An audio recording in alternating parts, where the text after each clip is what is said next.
Neste vídeo eu vou falar sobre essa ideia do governo de acabar com a escala 6x1, vou comentar o que o governo deveria fazer para ficar mais fácil de implementar isso, vou dizer o que eu acho dessa escala e vou dizer como você poderia se livrar dessa escala.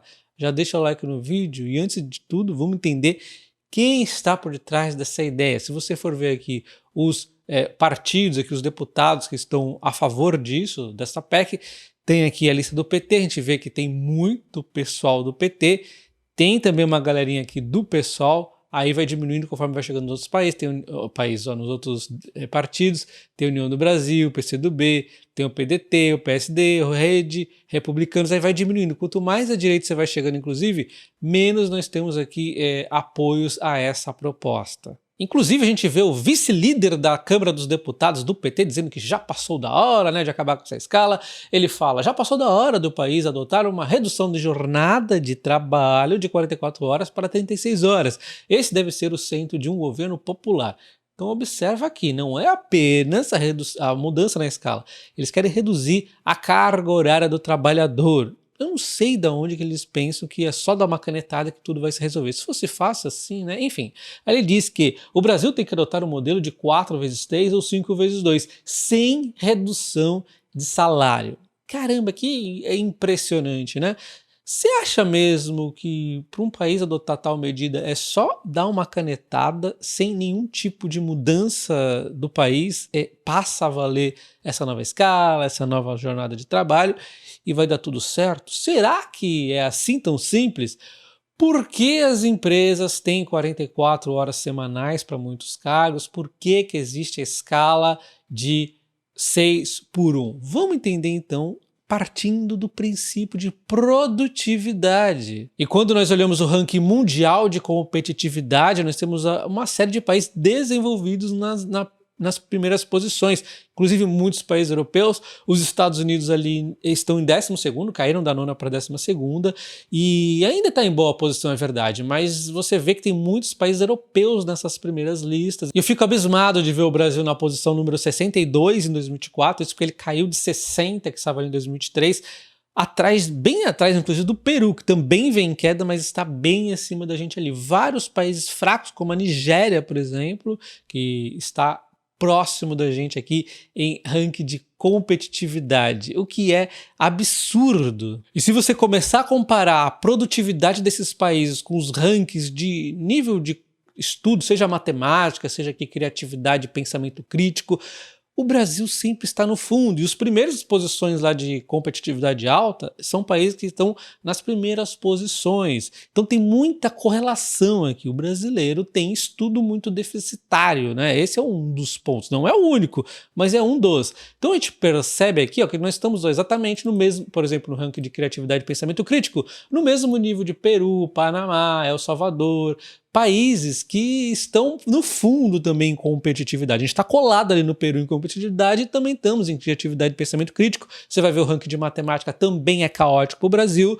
Nós não temos estudo. E antes de eu dizer como você pode escapar da escala 6.1, como eu escapei, eu nunca trabalhei na escala 6.1, vamos entender o que o governo poderia fazer para realmente poder regular, para realmente poder dar a canetada para colocar o fim do 6.1. Porque, beleza, eu não concordo em forma alguma colocar algum tipo de regulação para tirar essa escala, tem que deixar o mercado se ajustar automaticamente sozinho, né? Mas uma vez que você quer dar essa canetada, você tem que ter um ambiente mínimo aqui propício para isso. Não adianta você fazer isso hoje, não dá certo. Vamos pegar como exemplo a Magazine Luiza, né? Uma empresa grande do varejo, vocês conhecem, né? Olha só a margem líquida da Magazine Luiza. Naquele momento que as ações subiam, disparavam e todo mundo era uma euforia, ela saiu de margem de 0,91 para 4,65. Você imagina que você vende pra caramba e você pega uma margem de 4,65 no auge da empresa. Agora ela está com margem de 0,97, esteve com margem negativa outro dia. Então você imagina você dizer para essa empresa que ela não pode mais fazer escala, por exemplo, que ela não pode, aliás, vamos pensar no mais prático aqui, ela não pode ter 44 horas semanais, nem mesmo 40, que ela tem que ter 36 horas semanais, ou seja, ela vai ter que ter mais funcionários. Ou será que esses funcionários realmente vão conseguir maior produtividade? Eu duvido muito. A produtividade não nasce assim do nada. Tem que ser criada via estudo, ou via ainda treinamentos, via especializações. Não adianta tirar a produtividade da bunda, não é assim que funciona, né? Então vamos ver a Pets aqui, também olha só, estava ali no auge mais passado, 4 de margem, agora ela vem caindo e está com margem de 0,17.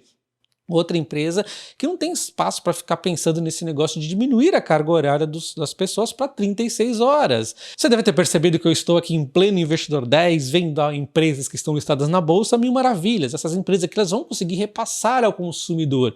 Sempre quando você dá canetada nas empresas, elas têm de repassar esses custos ao consumidor, não vendo nada, não vendo além. Existe sempre alguém para pagar essa conta e quem paga é o consumidor. Nós estamos falando de empresas grandes.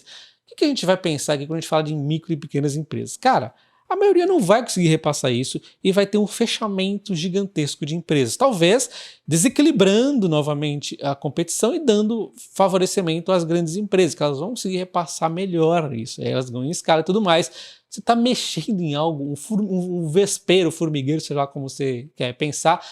Não dá para mexer isso, ainda mais no Brasil que tem tantas pequenas e microempresas que trabalham com 40 horas semanais, que trabalham na escala 6.1. É inadmissível isso sair da noite para o dia, não funciona dessa forma. Pensando então em quem ganha um salário mínimo, nós teremos aqui desemprego para parte dessa galera, porque as empresas não vão conseguir sustentar isso, as que não conseguirem repassar preço, ou simplesmente vão repassar preço para o consumidor. Esse é o cenário 1 para quem ganha um salário mínimo, e nessas empresas, seja qual for a pessoa que ganha mais de um salário mínimo, é muito simples a gente entender como é que vai ser repassado isso, tá? Muito simples.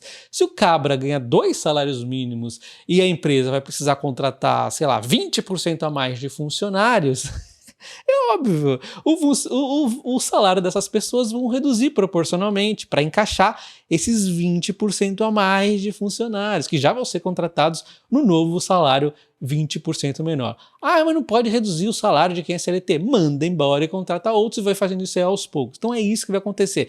Redução de salários para quem ganha mais do salário mínimo e provavelmente em modo geral, principalmente afetando quem ganha um salário mínimo, ali que tem um pessoal geralmente minimamente qualificado, vai ter maiores desempregos, tá? Então isso aqui é óbvio que não vai funcionar. Então nós percebemos que o brasileiro tem uma carga horária um pouco mais apertada porque ele é menos produtivo, é para tentar encostar um pouco mais a produtividade de outros países. Então se nós fôssemos o Japão, talvez eu falasse, não, beleza, tá na hora de diminuir a carga tributária, somos produtivos e temos muito trabalho, talvez fosse sentido. Agora aqui, sem produtividade nenhuma, as empresas com margem ali que nós acabamos de ver, você quer diminuir o trabalho desse pessoal, não vai dar certo. É repasse de inflação e desemprego para parte da população, fechamento de empresa, é isso que nós vamos ver, tá? Então o que falta aqui é estudo das pessoas e especialização. E adivinha quem poderia ajudar nisso? O governo. O principal problema é o governo, tá? Por quê? Muitos impostos, isso já deixa as empresas menos eficientes. Esses impostos, por exemplo, um exemplo aqui, ele financia ali o Bolsa Família ad eterno. Será que o cara não poderia ter o Bolsa Família por um ano completo, beleza? Depois de um ano, que tal diminuir esse Bolsa Família? Vai diminuindo, 70%, sei lá, e aí você paga um estudo para esse cara, para ele ir estudando ali. Faz um voucher para ele pagar uma empresa privada, para ele pagar uma vaga numa empresa privada, alguma coisa do tipo, para ele fazer um curso técnico ali, né? Passou o segundo ano, também não conseguiu emprego? Vamos reduzir para mais 50%, mas vamos manter ali o benefício ali para o cara continuar a estudar. Então vamos manter agora daqui para frente 50%. É uma forma de você forçar essa pessoa a se aprimorar, senão ela vai ficar encostada ali, gerando impostos maior para a empresa, causando uma ineficiência em todas as empresas, essas margens são comprimidas, porque tem muito imposto. Então olha só, você traz eficiência se você utilizar planos aqui, por exemplo, que melhorem a capacidade profissional dessas pessoas, né? E nós podemos falar da própria estrutura das empresas. Caramba, a próprio setor de varejo, olha o custo que é ficar transportando tudo de caminhão e tudo mais, às vezes a distância é longa, né? Que não sei se vai pegar tanto no varejo, mas assim, você imagina que se nós tivéssemos uma estrutura ferroviária muito melhor, muito mais barato, muito mais vantajoso, só que o governo não quer favorecer isso. Olha só, ele está correndo atrás do quê? De impostinho para Vale ali, não, agora vai ser 10 bilhões, não sei o quê.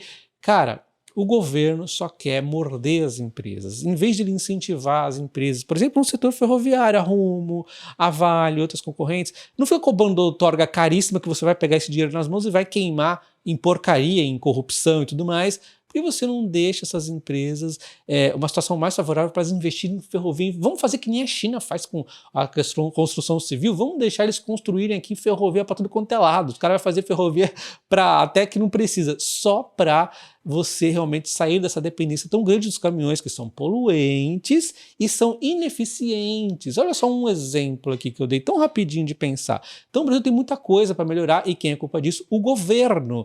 Eu sou aqui defensor do liberal, eu sou, tá? Eu não sou libertário, então eu acho que tem que ter um trabalho mínimo do Estado, mas um trabalho correto, coerente. Então poderia ter sido feito isso. Se o governo ele cobra impostos tão altos da gente, por que não tem retorno nenhum?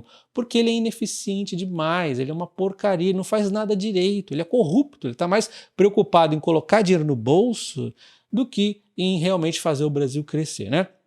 Exatamente, a situação fiscal é outro exemplo. Isso causa desinvestimento. Você acha que não causa? O que aconteceu em toda vez que teve aqui questão fiscal piorada no Brasil? Causou desinvestimento. Então, quando você tem também uma situação jurídica ruim, causa o quê? Desinvestimento. Quando você faz aqueles populismo de controle de preço, eu nem vou dizer, nossa, dá vontade até de chorar quando a gente lembra o que a Dilma fez no setor elétrico, no petróleo. Desinvestimento. Quanto mais desinvestimento você faz no país, menos o país desenvolve também. Nós poderíamos ter virado uma Coreia, né? Quando eu era criança e estava na escola, essa era a narrativa, né? Um dia vamos crescer ali que nem a Coreia, não sei o quê. Que dia é esse? Como diria minha avó, o dia de São Nunca, né? Mas pensa o seguinte, né? O que aconteceria se o governo trouxesse uma iniciativa dessa? Vamos reduzir a carga horária para 36 horas? Porém, olha só, as empresas agora vão ter encargos CLT muito menores. Então, ao invés de você pagar quase o dobro do salário ali que o funcionário ganha, por exemplo, você tem um salário de 3 mil, você tem um custo para a empresa de uns 5.500 mais ou menos, né? Então você tem um encargo muito grande. Agora, se você reduzisse esses encargos todos, olha só, ia ter margem para contratar mais pessoas. Mas o governo quer abrir mão disso? Ele quer desinflar essa máquina pesada, gorda e corrupta que é o Estado, que são empresas públicas dando prejuízo, que é o governo aqui gastando para tudo quanto é lado, ministério para lá e para cá, que é vaguinha para lá e para cá, que é companheiro para lá e para cá. Ele não quer esse tipo de coisa. Então, ele não vai conseguir ser bem sucedido nesta medida, porque não cabe no Brasil, não cabe no Brasil 2024 e provavelmente não cabe no Brasil dos próximos 10 anos, isso se iniciar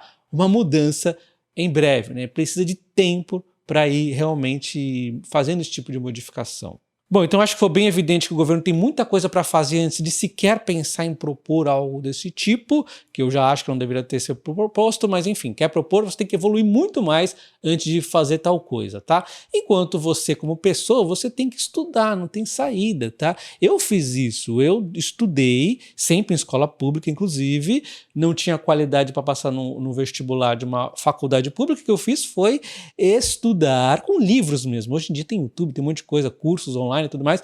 Eu simplesmente estudei com livros. Eu estudei química com livros, biologia com livros. Você tem noção do que é isso? Estudei durante um semestre e passei na FATEC. E aí foi assim que comecei a minha carreira. E aí nunca trabalhei 6x1, nunca trabalhei 44 horas semanais, porque eu podia me dar o luxo, porque eu tinha estudo. É isso que você tem que fazer. Agora, se tu queres aprender comigo a ser um excelente investidor, eu tenho o meu curso de investimento, que eu vou te ensinar desde ali da renda fixa, fundos imobiliários, até chegar em ações. A gente vai partir desde o básico até o mais avançado. Você vai entender detalhes ali da análise fundamentalista, ler um balanço patrimonial de uma empresa, fazer um valuation. Então olha só, aqui são os módulos do meu curso e eu vou pegar aqui alguns só para você dar uma olhada nas notas. Renda fixa que não é minha especialidade, mas olha só as notas. 4,9, 5, 5, 5, 5, 5, 5, 5, enfim, vários 5 aqui, olha só. Agora vamos para fundos imobiliários, também não é o meu forte é ações, mas olha só, 5, 5, 5, 5, 5, 5. Cara, enfim, O meu curso é muito bem avaliado em todos os módulos. Então esse é o meu curso de investimentos que tem um foco em ações, mas mesmo assim as aulas outras também são muito bem avaliadas. E tem também o meu curso de opções e você pode levar os dois juntos, porque opções também é muito bacana para você ganhar um dividendo adicional, fazer ali uma proteção contra a queda com as ações, é muito bacana, vale muito a pena e você pode levar os dois cursos em preço promocional na Black Friday por R$ 889. Então na descrição do vídeo você pode se inscrever no meu curso ou entrar no site topeacões.com.br e ver o vídeo onde eu explico um pouco mais sobre o curso. Um abraço e até o próximo. Valeu!